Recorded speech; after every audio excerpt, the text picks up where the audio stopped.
Have you ever opened your fridge, stared into the shelves packed with food, and still thought, there's nothing to eat?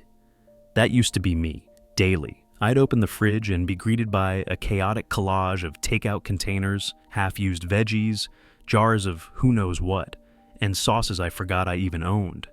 Everything was in there. And yet, somehow, nothing made sense. It was like the more I tried to stock up, the less functional it became. Meals felt stressful, food went to waste, and the fridge? A black hole of forgotten leftovers. I used to think this was just part of modern life. Busy schedule, messy fridge, no big deal, right? But the truth is, all that clutter was affecting more than just my kitchen. It was weighing down my time, money, and even my peace of mind. Then I stumbled across something that changed everything. The Japanese minimalist approach to food and fridge organization. And no, it's not about eating less or tossing everything out. It's about making space for clarity, intention, and yes, even creativity.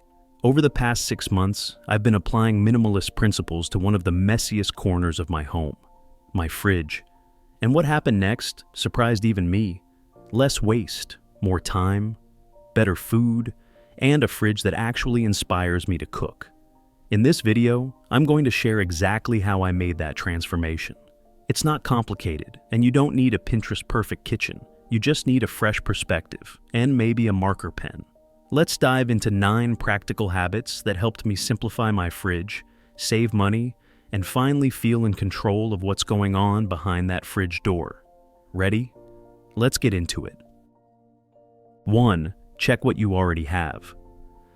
Let me ask you something real quick.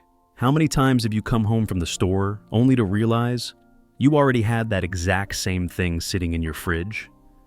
Maybe it was another bag of baby spinach, or a second jar of mustard, or the 5th onion this week. Yeah, I've been there too. There was a time when I thought being a smart grocery shopper just meant buying stuff on sale or stocking up for the week. But you know what I never used to do? Check my own kitchen first. Sounds obvious, right? And yet, it's something so many of us forget, especially when we're in a rush or shopping out of habit. That's when I started this little habit I now call grocery shopping at home. Before I even think about writing a shopping list or heading to the store, I take 5 minutes to go through what I already have in the fridge, the pantry, even that random basket where we toss all the garlic and ginger. You'd be amazed how often we already have what we need. We just forgot it was there. Or worse, it got buried under yesterday's takeout and last week's kale that never made it into a smoothie. What I've started doing is super simple, but game-changing. I open the fridge, take a quick mental or physical inventory, and mentally match items together. Okay, I've got a half bell pepper, some tofu, and leftover rice. Cool, that could be a stir-fry tonight. Or, I still have that half jar of marinara. Maybe I don't need to buy a new sauce after all. Sometimes, I go one step further and keep a small dry erase board or a sticky note on the fridge door. I write down what's inside, especially anything that's been there a while or is close to expiration. It's like giving your ingredients a little nudge. Hey, remember me? And this one tiny habit has helped me in 3 big ways. First, it stops me from wasting money on stuff I already have. Second, it forces me to actually use the food I buy, so less goes bad. And third, it makes meal planning way easier because I'm starting from what I do have instead of always chasing new ingredients. It's kind of like shopping your closet before buying new clothes. You discover things you forgot you owned. You find inspiration you didn't know was there. And you get creative in a way that feels satisfying without spending a dime. Plus, when you do this consistently, your grocery list becomes sharper, your meals become less repetitive, and your fridge a whole lot less chaotic. So next time you're tempted to run to the store, pause. Take a look inside your fridge first. You might just find dinner waiting for you in there. And hey, even if you only do it once a week, it's a great start. Trust me, future you and your wallet will thank you. 2. Get creative with what's on hand. You know that feeling when you really want to cook something and your first instinct is to grab your phone, search the recipe, and run straight to the store to buy all the exact ingredients? Yeah, that used to be me, every single time. But here's what I've learned. Recipes are suggestions, not rules carved in stone. And when I stopped chasing perfect ingredients, I discovered something much more valuable: creativity. Instead of starting with a recipe and buying everything it needs, I started doing the opposite. I looked at what I already had and then figured out what to make with it. One time, I had a weird combo sitting in my fridge: 2 sweet potatoes, half a can of chickpeas, some wilted spinach, and Greek yogurt. Not exactly the stuff of a cookbook photo shoot, but I threw it all in a skillet with olive oil and spices, and boom, sweet potato chickpea hash with garlic yogurt sauce. It was delicious, and it used up every last ingredient. When you let go of the idea that meals have to be by the book, you unlock this totally new skill: ingredient improvisation. And trust me, it gets easier the more you do it. It's like dressing from a minimalist wardrobe. If you only own 20 pieces of clothing, you learn how to mix and match. A white shirt can go with jeans one day, a skirt the next, layered under a sweater after that. Same with food. A bag of carrots doesn't just mean soup. It could be roasted, grated into salad, blended into a sauce, or even turned into carrot muffins. There's a kind of magic in using what you've got. It feels resourceful, creative, and honestly, kind of fun. And more often than not, it pushes you to try new things you never would have planned for. One tip that helps: keep a few versatile staples on hand that can go with almost anything. Things like eggs, rice, canned beans, frozen peas, or tortillas. These bridge ingredients help you turn random leftovers into something coherent. And don't be afraid to swap ingredients in recipes. No sour cream? Try Greek yogurt. No spinach? Use kale. Recipes are frameworks. Your fridge is your palette. Over time, this shift in mindset helped me reduce food waste in a big way. Because instead of throwing out that half zucchini or forgotten handful of herbs, I started thinking, what can I build around this? And let me tell you, some of my favorite meals have come from these so-called leftover experiments. So the next time you're tempted to buy a bunch of new stuff just to follow one recipe, pause. Take a peek at your fridge and pantry. Ask yourself, what can I make with what I already have? You might surprise yourself.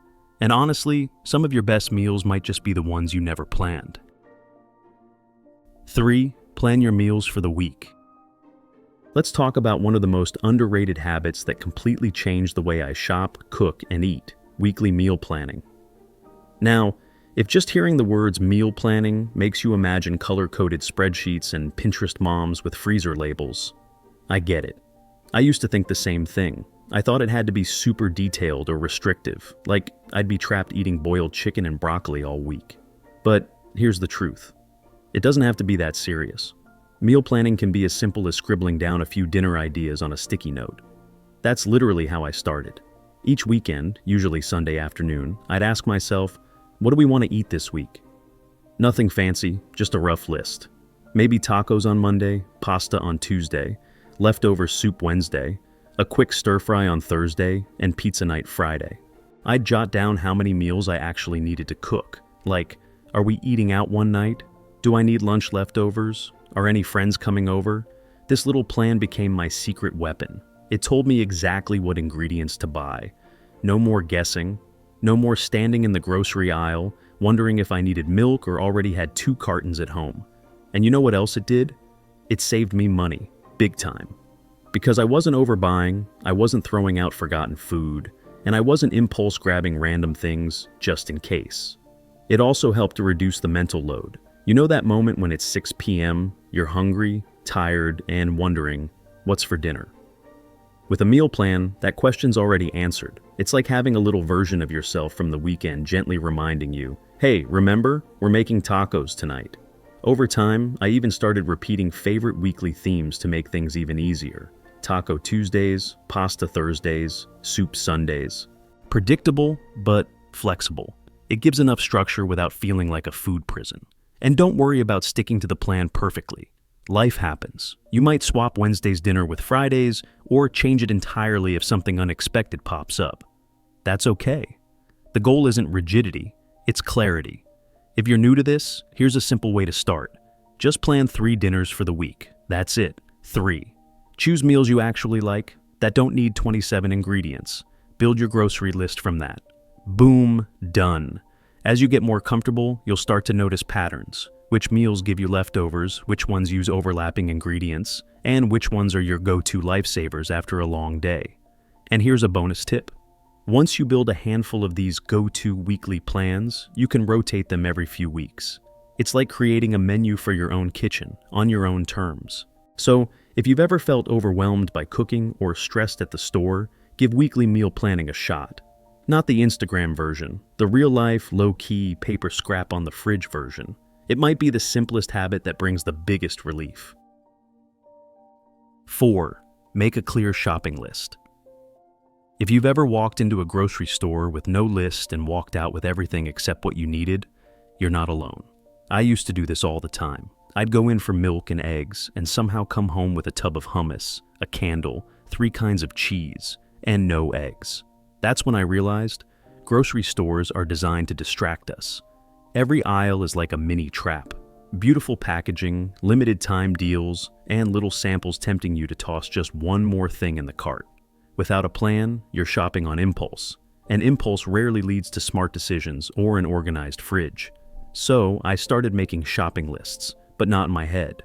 Not in some mental note I'd forget 2 aisles in. I started writing it down, on paper, on my phone, on whatever was nearby. And here's what I learned. A clear grocery list is more than just a reminder. It's a boundary.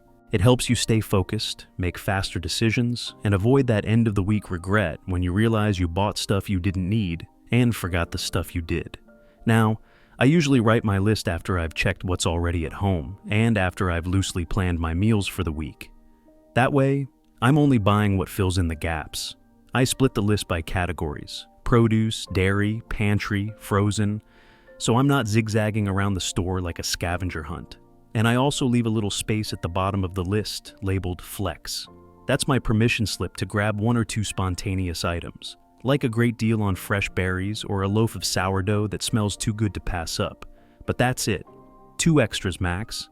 Because without that boundary, it's easy to walk in with a $30 list and walk out with an $80 cart. A great little trick I picked up? Keep a running list throughout the week.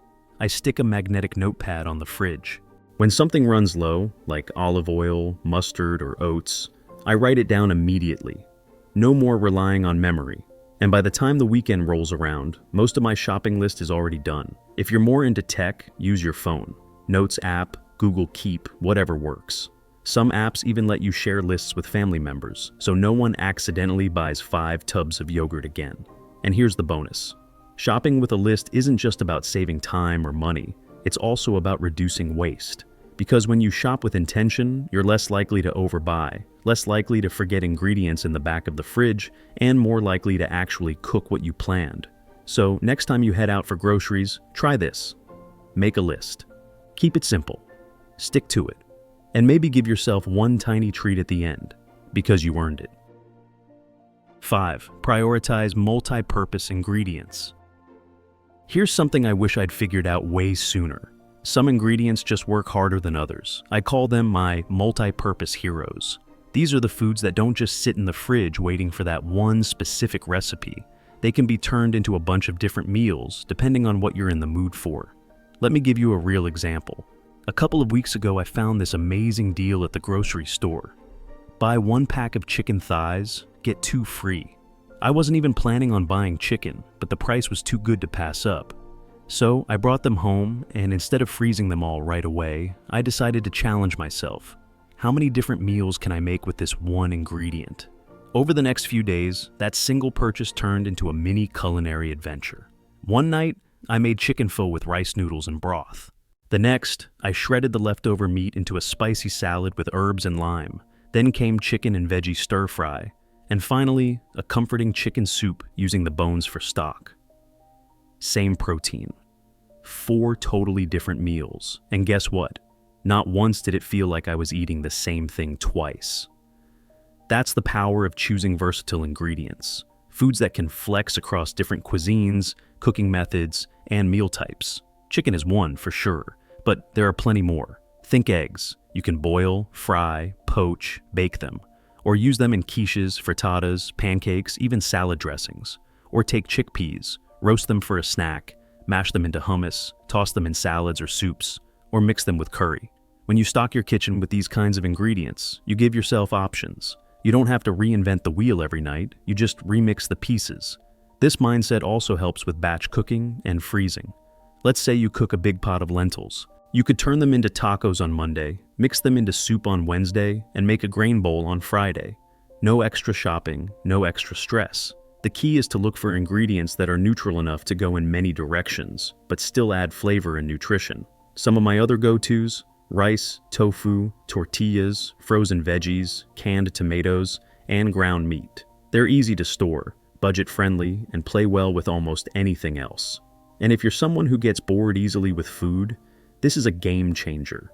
You're not eating leftovers, you're eating variations. One base, multiple outcomes. So next time you're making a grocery list, think beyond individual meals. Ask yourself, can I use this in more than one way? If the answer's yes, it's probably a smart addition to your cart.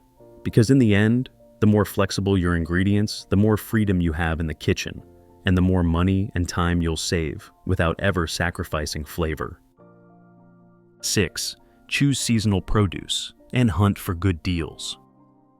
You ever notice how strawberries taste amazing in June but kind of meh in December? That's no coincidence. It's the magic of eating with the seasons. And once I started paying attention to it, not just for taste but for budgeting and reducing waste, my grocery game completely changed. For a long time, I used to shop pretty randomly.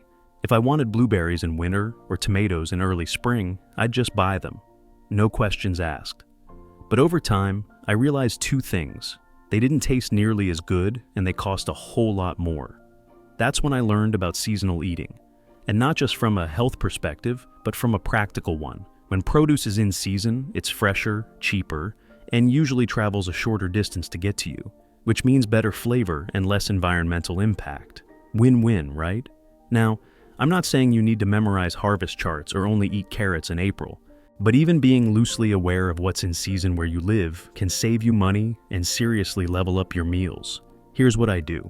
I make it a habit to scan what's abundant and well-priced when I walk into the store or market. That's often a clue it's in peak season. You'll notice displays overflowing with one or two types of produce. Grapes in late summer, squash in the fall, citrus in winter. That's your cue. Farmers markets are great for this because you are literally buying what's grown nearby, right now. And even at grocery chains, seasonal sales pop up, like those buy one get one deals or major price drops. That's the perfect time to stock up. If you're worried about not using it all up, flash freeze or meal prep. Got a bunch of ripe peaches in July? Slice and freeze them for smoothies. Huge bag of spinach on sale? Sauté and freeze it in small portions for pasta or eggs later on. Another little trick. Talk to the people behind the counter. Butchers, produce clerks, even your favorite vendor at the market. They often know what's freshest, what's going out of stock, or when a new shipment is coming in. Don't be shy. A quick chat can score you a better deal or tip you off to what's worth buying that week. And hey, choosing seasonal doesn't mean limiting yourself. It means adapting. You start looking forward to certain foods at certain times of year, which makes meals feel more exciting and intentional. Like, ooh, asparagus season is back, or time for apple crisps again. So the next time you're tempted to buy a $7 pint of bland winter berries, pause. Look around. Ask yourself, what's in season right now? It might just lead you to something fresher, tastier, and easier on your wallet. And the best part? Your fridge will thank you. No more forgotten produce that dies a slow, soggy death in the crisper drawer. Just vibrant seasonal ingredients ready to shine on your plate. 7. Label expiration dates on packages. Let's be honest, how many times have you pulled something out of the fridge, sniffed it, stared at the label, and thought, wait, is this still okay to eat? You're not alone. I can't count how many times I've found a half-used carton of cream or a container of leftovers and had zero clue how long it had been sitting there. Sometimes the expiration date is tiny and faded. Other times, it's been rubbed off or hidden behind a fold in the packaging. That's exactly why I started writing my own expiration dates, big and bold, right on the front of each item. It's such a simple habit, but it's made a huge difference in how I use food and how much I waste. Here's what I do. Every time I open something, say a bottle of almond milk or a pack of tofu, I grab a marker and write the use-by date right on the cap or the label. If it's something I cooked myself, I write the day I made it and how long I think it'll be good for. That's it. I keep a black permanent marker stuck to the side of the fridge with a magnet so it's always there. No hunting through drawers, no excuses, and here's the magic part. When everything is clearly labeled, I actually use it.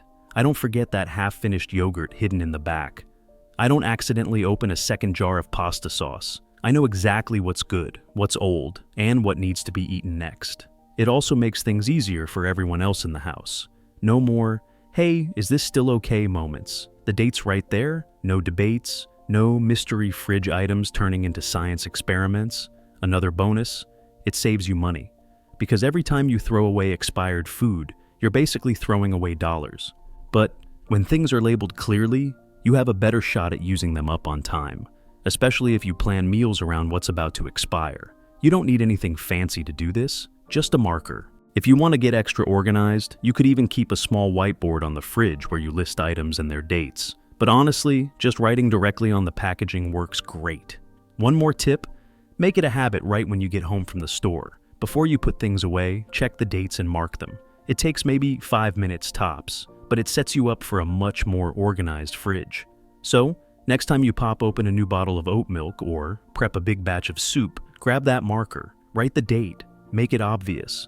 It's a tiny shift that leads to way less food waste, more peace of mind, and a fridge that actually helps you, not confuses you. Because let's face it, our brains are busy enough. Let your fridge do some of the remembering for you. 8. Limit your grocery trips. I used to think that the more often I went grocery shopping, the fresher and healthier we'd eat. You know, just popping into the store every day or two to grab a few things. But what actually happened? I wasted time, overspent, and still felt like we had nothing to eat. At first, I didn't realize how much it was draining my energy. I'd go to the store for eggs and come back with chips, a weird new sauce I didn't need, and some random frozen thing that looked interesting. Multiply that by 3 or 4 trips a week, and suddenly my fridge was full of mismatched ingredients that didn't go together, and half of them ended up going bad before I could figure out what to do with them. So, I made a shift. I challenged myself to shop only once, maybe twice a week. That's it. At first, I worried it'd feel limiting, like I'd run out of fresh produce or get bored with the food we had. But the opposite happened. With a solid meal plan and a clear grocery list, I started shopping with more intention. And it showed. Our fridge became more organized. I cooked more at home, and this was a big one, we stopped wasting so much food. Because when you don't constantly bring new stuff in, you actually use what you have. You get creative. You stretch leftovers. You pay attention to what's in the back of the fridge instead of letting it turn into a science experiment. It also helped me spend less. When I only shopped once or twice a week, I wasn't as tempted by random promotions or cute packaging. I stuck to the plan, and my budget thanked me. Of course, this isn't about being rigid. Life happens. Maybe you forgot something, or there's a spontaneous dinner invite. That's okay. But aiming for fewer trips overall helps you reset your relationship with food and shopping. It encourages you to plan ahead and make the most of what you already own.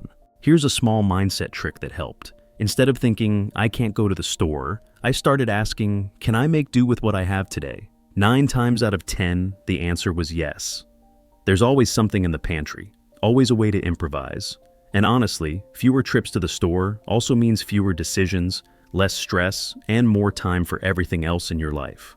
So, if you find yourself grocery shopping all the time and still feeling like nothing's working, try scaling back. Set a goal, 1 main trip per week. Plan it, stick to it. See how it changes your kitchen, your meals, and your mindset. You might be surprised by how freeing it feels. 9. Prep your meals ahead for the week. Let me guess, some nights you open the fridge, stare blankly and think, "What the heck are we going to eat tonight?" You're tired, hungry, maybe a little grumpy, and even though the fridge isn't empty, nothing feels easy. Yeah, I've been there too. And that's exactly why I started meal prepping. Not the extreme bodybuilder type meal prep with a dozen identical chicken and rice containers. I'm talking about real-life meal prep for busy people who just want to eat better, stress less, and avoid last-minute food decisions that usually end in takeout. The way I see it, meal prep is just about setting yourself up for a smoother week, and you can totally make it your own. Sometimes that looks like chopping all my veggies on Sunday, so I don't have to pull out the cutting board every night. Other times, it means cooking a big batch of soup, roasted chicken, or grains that I can mix and match into different meals throughout the week. The key is to start small. You don't have to prep every single meal. Even just having breakfast ready for a few days can change your whole morning routine. Or prepping a couple of proteins and sides to mix into different bowls and salads. Think of it as creating building blocks, not full meals. For example, I might roast a tray of sweet potatoes, cook a pot of quinoa, grill some chicken, and wash and store leafy greens. From there, I can easily throw together salads, wraps, bowls, or quick dinners without starting from scratch. And the time savings?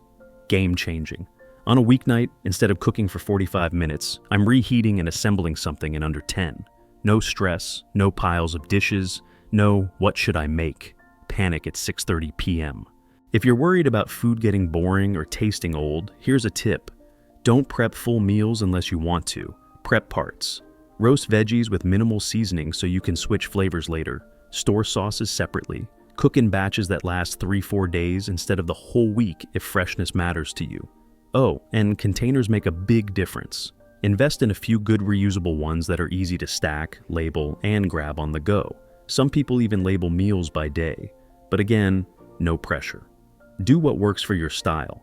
You'll also notice meal prep cuts weigh down on food waste, because instead of forgetting that broccoli in the back of the fridge, you've already prepped it and plan to eat it. It has a purpose, a place in your week. Whether you work full-time, have kids, or just want to feel less overwhelmed at dinner, meal prep is one of those habits that pays off big once you get the hang of it. So next Sunday, try this.